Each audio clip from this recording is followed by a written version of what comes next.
Hi guys, it's Becky. First of all, just want to say a massive thank you for coming over to my page. Also, if you're not already, make sure you hit the subscribe button. You know the drill. Hit subscribe, make sure you hit that notification bell, and you will be updated with everything to do with beauty and waxing. Today's video is about a training session with myself. I hold one-to-one training sessions with lots of different people across the country and across the world. I have trained people in Australia, all over the UK, the Netherlands and America, and I'm super proud of that. But today I had somebody called Jorgi who is so lovely. She's so down to earth, so easy to get on with, and she is new to the waxing world. We did a one-to-one intimate wax training, and she has a little bit of experience of Brazilian Hollywood waxing where she's had previous training. She's done on like just family members, friends, that sort of thing, but she wants to venture out and start actually doing this as a career or as a job that she'd like to do on the side. So she came to me to have one-to-one training just to build her confidence again and make sure that she's got all of the information and technique, speed, confidence, the lot, to get her started. So we thought it'd be fun to let you guys have a little insight of how the training went, so you know what to expect, especially if you're somebody that's thinking about maybe doing training, or you just want to be nosy and see how the hell us waxers learn how to do a Brazilian Hollywood wax. As soon as Jorgi arrives, we get started and we just talk and catch up with one another. It's really important for me with anybody that I train that we just get to know each other first of all. It doesn't matter what we're going to learn on the day. What I'd like to know first of all is who you are, what your life's like, and just anything that you want to share with me so you feel comfortable and ready to start learning. Once we've got to know each other better, we start talking about product knowledge, how we're going to get set up on the day, and what to expect. These are things that I feel are important to cover so that there's an opportunity to ask questions, take photos of any of the products that we're using, so we have a mental and visual note of everything that we're going to be doing before the practical work starts. So, was you taught with hot wax? Yeah, hot wax. So she used the Kim Lawless wax. So, She's Kim Lawless, she's Cockney Rebel, yeah, okay. So I was taught with, the hot wax. Okay, these waxes here that I use, which is similar to Outback Organics, similar to a lot of others. That's £13 I've seen that on your box. TikTok. You use that. Yeah, but I've gone from different ones, and as much as I use these, and I've got this is in the heater now, so and it's a very different texture to what you're known with Kim's wax and with any of the zero pill. It's more creamier, so you get more. It's a little bit. You can layer it a bit thicker, and you seem to have a little bit more time with it. Do you prefer that? I prefer that. Yeah. But then that again, this is what's going to come from it. I will never, at any training like what they did, tell you you've got to buy this. That's why I always say, try what we've got here. If you don't like it, I've got other recommendations. Yeah. You have to know what works for you. Yeah. Like, because I prefer this, but there's other waxers that I know that prefer a different texture. But I mean, we're going to use this one. Yeah. That does not mean that anything I teach today will not work on anything else but this. You will be able to use it on any brand, that technique. Yeah.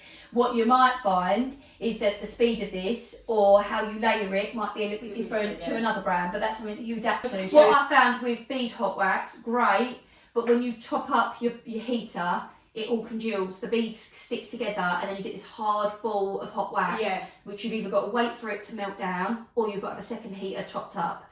Which means then you're having more space taken up with more heaters, which is what I used to do when I used to use beads. Where now, because I use blocks, I literally fill up my heater, and then every time I need to top it up, I break off a strip, like 3 of them, and slide it down the side.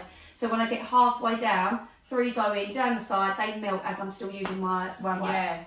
Do you think them heaters are the best ones? Are they Hive ones? Yeah, Hive. Do you know what's annoying though? And I ain't got a fucking handle on that lid, and I'm really like, when I do it with my sister-in-law, I'm like, I struggle to put that lid back when I'm twisting the wax on one hand and I'm like trying to put the lid back. Oh, okay. So what I do is I normally take the lid off and have it off all day.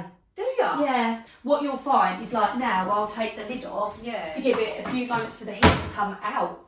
Because otherwise it's too hot. Yeah. Look, you can see the blocks that are already melting in the middle that I've left there all morning. But when I stir it round, look, I wouldn't even notice the blocks are there. I can still use my wax. Yeah. So, hot wax is in your heater. Obviously, you'll always see I've got hand gel. Obviously, a pre-wax cleanser, after wax oil. We're going to be using larger spatulas. And obviously talc-free powder. Nitrile gloves we'll have on. The reason I use nitrile is because they're thicker and they are more skin tight. You want your gloves, I don't know what gloves you use. Do you use like vinyl? I can't remember the gloves out. They're just clear ones. You know the clear ones? Are they powdered? They've got powder in them? No. Okay.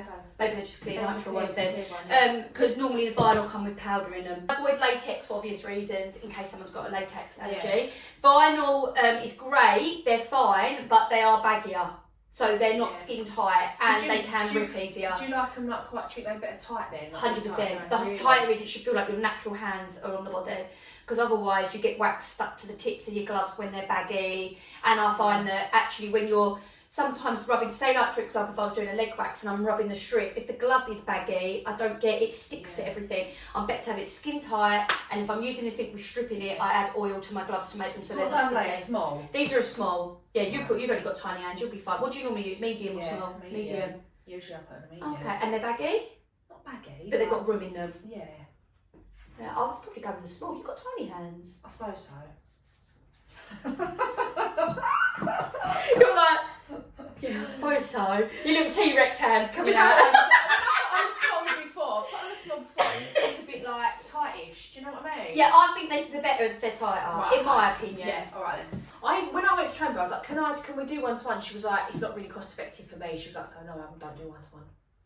Look, I'll be honest, I learn more from doing clients all day. But the whole point of me training one-to-one is because I want my reputation to be good and I want people to feel confident. Yeah. That's the whole point, I'm building a brand. Yeah. I want people to come away and feel like that. The reason I went into teaching is because I want there to be people that feel confident with waxing. And I'll go to the amount of people I know that have been in the industry for 20, 30 years and still don't have confidence in waxing is crazy. That shouldn't even be a thing. Yeah. Like we're in 2024 now, like beauty as an industry has moved so quick in that time. I don't get why waxing is still the one that's still got the horror stories and the things that are going wrong, and it's still the thing that people avoid. So that was why I went into training, because I wanted to just improve the industry, not because it actually makes, no, it doesn't, if I'm honest, no, it doesn't make me more money than my clients, but I know I can speed wax so I can make up the money where I've lost it on the days I've trained. Yeah.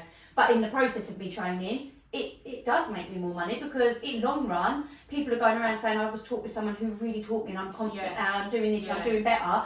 And then that spreads and people come to me and go, oh actually I might come to you to have my wax. Yeah. Because I've heard you've done this and this for other people. Yeah. So I don't get why people think, I'll cram in like 9, 10 students to make loads of money in that one day, but they're not teaching you anything. Like, I know, yeah. So I think just it was making about money. 6 of us, and we waxed, you know, when you wax each other. Yeah. But I didn't want to do that. I was like, look, I really don't want to be able to get my nun and my bum out in front of Everyone. 6. Like, I just don't feel comfortable with that. So Okay. I was waxing in front of like 6 other girls, and I just felt like everyone's looking at me, everyone's like judging me. The and I thing just is, thought, what I learned is that people don't want to come and have a wax done anyway, like just as a client. yeah. So to teach it in that environment is intense. Yeah, and it that's is. what And I thought that was so women intense. women feel already shit about themselves anyway. They do, and that's a fact. Yeah. We worry about having baggy skin or stretch marks, our belly being too big, too hairy, or my labia's too saggy, or I've got an innie or an That's outie. like me, that's what I don't want to get my nunny out in front of everyone. It's so ugly and stretched out. But the thing is, it's not, but that's how we all think. Yeah, and that's exactly, why I find that what happens is then your focus is on the wrong thing on the day. Yeah. So if you just keep it more intimate, which it is, it's an intimate treatment, let people go at their own pace, let people take in the environment without that pressure, I believe that's the better way of doing it. If I really wanted to make money, I could do you and then train someone straight after if I really wanted to, and do 2 in a day. It's a longer day, but I'd make double the money. But I would do it still one-to-one, in my opinion of it. Unless someone came with a friend that both say like you and your sister wanted to train together and you were happy to work on one another, but I'd still make that in a one-to-one sort of environment. Do you think the main things we're going to be using? So nitrile gloves are on, pre-wax cleanser to start with. Powder is optional, but we'll go through it today, especially because Emily's pregnant. Then we've got our after wax oil afterwards, and then I've got this little tub of Sudocreme, which you can see right now at the end. We'll use that like how the other lady did, and she did use the Sudocreme. We'll use it and that and mix them together. Okay. Yeah, so we'll do that at the end. Cotton pads are in there. Any tweezers we need are in the barber side ready, and then hot wax, and obviously hand gel if we need it. Everything that we use, even the spatulas, straight in the bin, no double dipping. Is we'll get the number method written down so you can understand what we're doing, and then we'll watch that video quickly, and then when Em gets it and we'll start doing the practical. So kind of imagine what I've done here. Yeah. Sort of. Yeah. So this is meant to be your nunny. Yeah. This is obviously like your bum here that's sitting down on the couch, your thighs. Yeah. So what we're going to do is we're going to start with 1 and 2. So we're coming down on the outside of the bikini line. So in the crease, where the fold is, There will be hair on something that goes down the thighs. It comes out for now. Always start with 1 and 2 here. Get the set done. You clear up at the end. We go. Nice and easy for you. And actually, even though Emily's got baby bump, it's not like it's proper in your way. No, it's not. So we're going to do step 1 and 2, yeah? So we're going to go edge and edge. Let me get another sheet of paper. I'm here if you need me, but I completely trust you've got this. If you feel like you've not put enough wax, can you just put more on? Yeah, so you can overlap. So never dubbed it, throw that away, get another one, and then I would then apply a bit more here. Yeah. Just where the wax is a bit thinner, yeah? Yeah. First of all, I want to say that I'm absolutely impressed with how Jorgi took it in her stride. Not only did she just meet this person as her model seconds before she started waxing her, she also had to take the challenge of waxing someone who was heavily pregnant. Now, pregnancy and waxing can have its challenges, especially towards the end. My model was 35 weeks pregnant, and having a heavy bump and having joints that start to get stiff can sometimes slow the process down. But I'm glad for Jorgi that we did have a model that was heavily pregnant, because this means that whenever she goes to face a client that is pregnant, she knows exactly what to do. I'm ready to give birth now. Becky's got me in the right position. Yeah, I mean, we're teaching Brazilian Hollywoods today, not labour. If that, I know I'm dressed like a midwife, but that's well out of my comfort zone, that's all I'm saying. Can you imagine? Oh my God. That would be new. And I caught you on camera, I'd be like, this is the moment, this is the moment. So we've gone straight. Does it feel weird using the tip of the spatula? You used to using the edge? it feels alright. Yeah? Do you feel like you've got a little bit more control with it? Yeah. Perfect, okay. It feels better like that, actually. Literally, 1 and 2 are done. Now we're going to go into 3 and 4, but remember doing it one at a time. So with your 3, whichever side you want to start first, and we're not going to go up any higher than the pubic band. So just from here. there. Yeah, and we're coming down, obviously, to wherever the hair stops beyond, yeah? So basically onto the bum cheeks. Yeah. Yeah. So like that, yeah. Perfect. That's it. Nice and firm pressure. And building it so you've got a really neat strip as best as you can, all around the edges, make it nice and even as best as you can. Yeah. Just so that you've got that complete control of when you go to take that strip off, there's no breakage points. Yeah. Yeah? Yeah. Even here, like see where it's here, spread that out a little bit more there at the bottom. Okay. Does that make sense? You know that bottom bit? That's it, perfect. Well done. That's it, perfect. So handle, get that nice and stretched underneath once you get the handle. So your handle is basically going to get pulled to just below where the labia lip starts. Do you know what I mean? Yeah. So you're going to get your handle and then do that quick pull up parallel. One. Yeah, you're going to do it so it's a parallel pull as if you're going towards M, not to the ceiling, because that's going to make the hair snap. Just one quick pull, yeah? I feel like I'm making this worse. I feel like I'm making you worse, right? So you want to pull it to there. So get first pull up, that's it. Now stretch underneath, you've got more support. Now quick pull up. Perfect. Sorry. It's fine, it's just because you kind of hesitated a little bit, but it's fine. But look how much. Yeah, and actually, look, by supporting it with that wax, when you turn it round, can you see how much you took off? Look at that. So I love looking at that. That is, to be honest with you, this is the hairiest I've ever seen. Yeah. It was March when I went on holiday. March? What are we now? Oh my God, so it's been like too easy. Yeah, if not nearly 3 months, because it was the start of March, wasn't it, when you went? Yeah. And normally I trim, like I will just have like a trim up. I'll brush and then However, I'll trim. I say this is the hairiest I've seen you. I've seen people a lot worse than this, and I'm not just saying it. I literally have seen them where you can't even see skin. It's that thick of hair. But for you, it's hairy for you. That's all. But it's not like God. Yeah, it's not like horrendous. It's just I just want to make sure that you feel comfortable, because when it is thicker and you're pregnant, you're going to feel it. And also another thing you'll see is there's more blood flow when they're heavily pregnant. So naturally, even if they're a waxer, you'll see spots of blood spots come up, because that will be from the blood flow there. Same again, if they've been a shaver, you'll see lots of blood flow, because it will just be where the thick root, the blood supply to the hair. So don't ever be alarmed if you see that. That's it, well done, George, you've done well. It's good. That's fine. Do you see what I mean? By sometimes slowing it down, sometimes you can get a better spread. So now that one, Yeah, first one you did. So I stretch when I normally do it from here. I push my hand, then push down, then get my handle. Just 2 pulls. Halfway up and then again. That's it, perfect. Hand placement.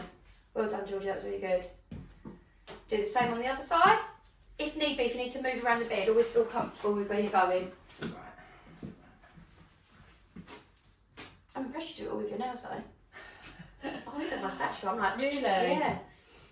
Yeah. Every time I do it with my nails, I always think, Yeah. the amount of times I've chipped a nail, I'm like, Really? all that for bloody Beryl's labia pull. Give it a try if you want to. Yeah, you don't have to with everywhere, but I sometimes find that even if it's already kind of set, it's quite refreshing for them, like what we said earlier, you like quite that cool feeling against the skin. So make sure you're stretching from here, make sure it's always stretched when you get your handle up. Get the handle, and then this is a quick pull towards that wall there. So we're doing, once we get the handle and it's nice and stretched, going right across, exaggerate. Think of this as the labia again, nice exaggerated pull. Perfect. That's good, Jorgi. I like that one. Hey, that was a good one. See? So now we might get these little flatter hairs. Again, remember the hairs are growing in different directions, so you might find some flatter ones. You can either recap and go back over, but at the moment, let's just carry on with our method. So we're doing 1, 2, 3, 4, 5, 6, 7. Nice. Thumb and finger, 8 and 9. Can I just get that bit of wax? That was really annoying me. Go for it, girl. So handle and quick pull, just like what we did before. Nice stretch there. Get your handle and then a quick pull up, just like you did for step 7. Perfect. That was a good one. I can see you was confident with that one. I just thought, do it. The more waxes you do, you'll soon know what you're scooping up to the spread that you need, so you don't have to keep going back or thinking shit, I've put too much on. Yeah. You'll know that. The more that just comes with experience. Perfect. Look how clear it is. Look how much hair you've got off. Hair free, not a hair inside. That's what you want every Hollywood and Brazilian to look like. Because the people that go away and they will moan and say, oh, there was hairs left inside. Underneath. Have a stretch out if you want. So we're going to do, because I know you said you weren't taught the Brazilian, so this is the Brazilian section. So you see that, what I'm covering my hand, see that? Yeah. That's the perfect landing strip. Right. And for those that come in and ask for Christmas tree shaped pubes, do they? Tell them you ain't got time for that. Shavers hair, you've got the choice of going halfway out and again if you find the hair's really thick. Yeah. So I find short, firm pulls with shavers hair. With waxers hair, you can just come straight up. Yeah. Just with how tall it is, how thick it is. You can come in some more. You can bring it down. So really, that would be a Brazilian, wouldn't it? Don't be afraid to come right over. Come right in that centre and make it easy, because remember you've got to do the same on the other side. Okay, so you're going to try and take the whole thing off, aren't we? Because we're doing a Hollywood. Yeah. This way, you're going up, against the hair, always against the hair growth every time you pull, otherwise you'll just snap it. And then we're going to get this with your spatula. So we've got a clean spatula. Take a little scoop out of the pot and then spread it onto the surface. Only a tiny bit, didn't you? Yeah, only a tiny bit. That's it. If you take too much, you'll be like there forever trying to rub it in. I'll take that off you. Then pop that on the skin, throw the spatula away, and then you can use the oil that's on there. You might even need a teeny bit more, because where you've got the cream, you want to soak that into the oil, to the cream, so the oil spreads it out more for you. You have head rush now with her head right down. That's it. So as you can see, look, we're not that hairy around the back either. Yep. But as always, it's really common for it to be around there. So that's where we want to, obviously, when we do our, I almost call it like an upside down Y. So we're going straight up from here. I'd still cover the wax from here just to pick up any little fluffy vellus hair. Yeah. Come down, so like that. And then you're scooping it underneath the bum cheek. So it's like an upside down Y. Yeah. Just pre-warn them before you go to put on. The wax may feel a little bit hotter at this point, but it's just a sensation. I promise you're not burning anyone around the back. The sensation of the heat from the wax from the back to the front are very different. Yeah. Can just like go right in, Yeah, 100%.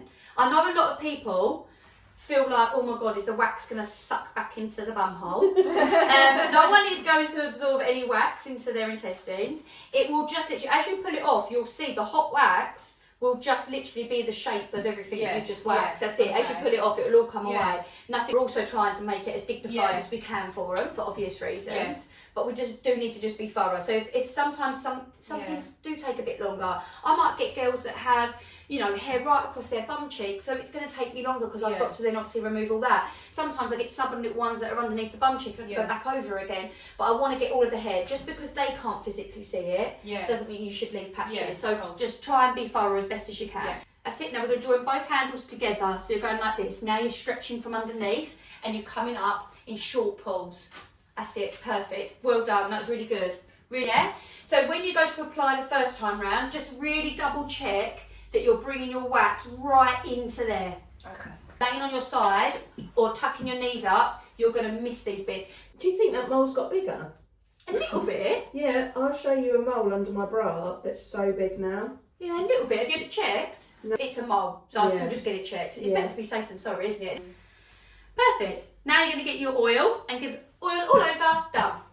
Obviously, we've got no hair on the butt cheeks, Yeah. so we're okay there. A little bit. What about that there?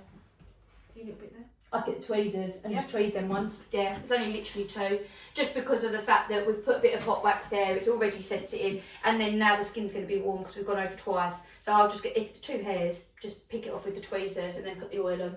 That's good eyesight. Saw that. Perfect. Well done. Done really well, Jorgi. You should be really proud of yourself. Bit of oil on the cotton pad. Yep. Soak some oil over, and then Emily's all done. And then as you can see, everything looks nice and smooth, which is what we want. Really, really good. All done. Who knew it, Em? We'd all say, look at your bumhole and say it looks good, eh?